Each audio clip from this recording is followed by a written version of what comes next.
শেষ ট্রেনের যাত্রী। রাত 11:45। শহরের শেষ লোকাল ট্রেনটা রাতের নীরবতা ভেঙে তীক্ষ্ণ এক ট্রেনের বাঁশির শব্দ ভেসে উঠল। শেষ লোকাল ট্রেনটা ধীরে ধীরে প্ল্যাটফর্ম ছাড়ার প্রস্তুতি নিচ্ছিল।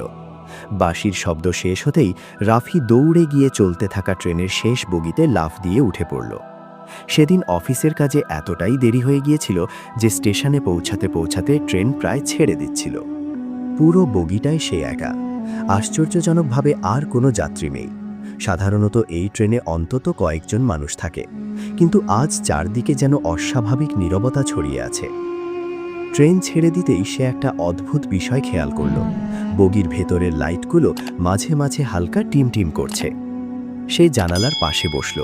বাইরে অন্ধকার, শুধু মাঝে মাঝে দূরের লাইট ঝাপসা হয়ে ছুটে যাচ্ছে। হঠাৎ তার মনে হলো কিছু একটা ঠিক নেই। ট্রেনটা একের পর এক স্টেশন পার হয়ে যাচ্ছে, কিন্তু কোথাও থামছে না। রাফি ঘড়ি দেখল, 12:10। এই সময়ের মধ্যে অন্তত দুটো স্টেশন দাঁড়ানোর কথা ছিল।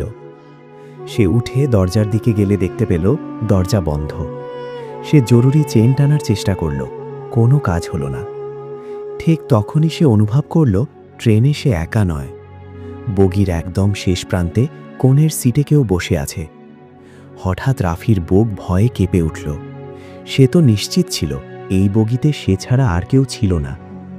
সে ধীরে ধীরে লোকটার দিকে এগোতে লাগল। ঝাপসা আলোর মধ্যে মুখ স্পষ্ট দেখা যাচ্ছিল না। রাফি গলা কাঁপাতে কাঁপাতে বলল, এই যে আপনি কিভাবে উঠলেন? লোকটা কোনো উত্তর দিল না। ট্রেন হঠাৎ ঝাঁকুনি দিয়ে থেমে গেল। চারপাশে এমন নিস্তব্ধতা যেন পুরো ট্রেনটা হঠাৎ থেমে গেছে সময়ের ভেতর। বাইরে কোনো প্ল্যাটফর্ম নেই, শুধু কুয়াশা। রাফি আবার লোকটার দিকে তাকালো। এবার সে স্পষ্ট দেখল লোকটার পোশাক খুব পুরনো, যেন বহু বছর আগের কোনো সময় থেকে উঠে এসেছে। ধীরে ধীরে সে মাথা তুলল, রাফির দিকে তাকালো। মুখ ফ্যাকাশে, চোখ দুটো অস্বাভাবিক স্থির। লোকটা খুব ধীরে বলল, এই ট্রেন জীবিতদের জন্য না। রাফির শরীর ভয়ে হিম হয়ে গেল। কি বলছেন আপনি? লোকটা জানালার দিকে ইশারা করল। রাফি বাইরে তাকালো। কুয়াশার ফাঁকে সে দেখতে পেল লাইনচ্যুত একটা ভাঙা ট্রেন পড়ে আছে। বগিগুলো দুমড়ে মুচড়ে গেছে। হঠাৎ তার মাথায় ঝড়ের মতো একটি স্মৃতি ফিরে এলো। 1 বছর আগে ঠিক এই তারিখে এই রুটে ভয়াবহ দুর্ঘটনা হয়েছিল। অনেক যাত্রী মারা গিয়েছিল। রাফি কাঁপতে কাঁপতে নিজের ফোন বের করল। সে দেখে নেটওয়ার্ক নেই। সে আবার লোকটার দিকে তাকালো, কিন্তু সিটটা খালি। ঠিক তখনই ট্রেনের ভেতরে ঘোষণা ভেসে এলো, পরবর্তী স্টেশন, শেষ স্টেশন। বগির লাইট নিভে গেল। রাফি চিৎকার করতে চাইল, কিন্তু গলা দিয়ে শব্দ বের হলো না।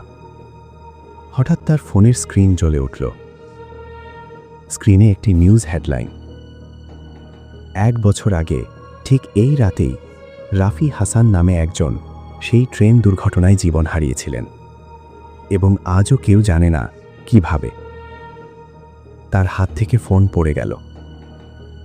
ট্রেন আবার চলতে শুরু করল, কিন্তু এবার আর কোনো স্টেশন নেই, কোনো গন্তব্য নেই, শুধু অন্ধকার রেল লাইন আর শেষ ট্রেনের যাত্রীরা।